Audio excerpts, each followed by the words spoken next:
kami dito sa Sapa. So dito yung daanan namin guys ba.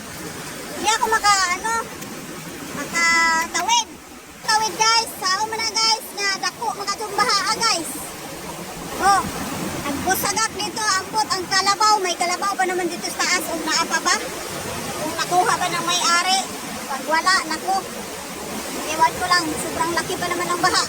Oh, grabe buhos ng ulan guys, isang bagsak lang oh. Ito na siya. Laki ng baha guys. Wait lang guys ha. So guys, basang-basa ako guys kasi nagpaulan ako. Hindi pa ako natapos ng ginagawa ko guys. O hindi ako makatawid dito. Sobrang laki ba? O, diba? So, parang na anot yata yung ano namin dyan. Tulay. Naanot yung tulay. So, hintayin ko munang humupa yung baha. Saka ako uwi. Laki ng baha. Baha dito sa Santa Margarita, Hilongos Leyte. Actually, hindi pa kami tapos ng ginagawa.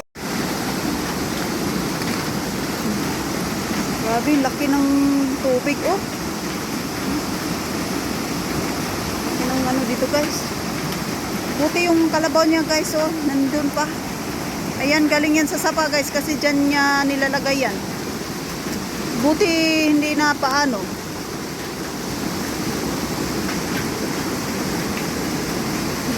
Taba pa naman ng kalabaw.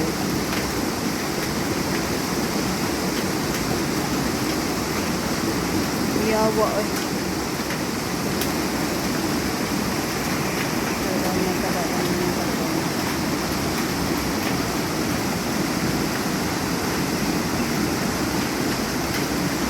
Sabak diri.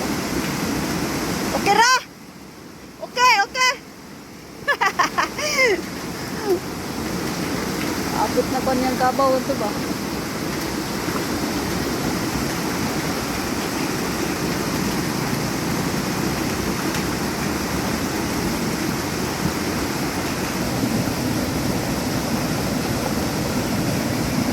So, ito yung Sapa na connect sa aming tubigan dito sa Babuyan. Yan. So, ewan ko lang kung hindi ba nasira kasi sa sobrang laki ng nasira yata.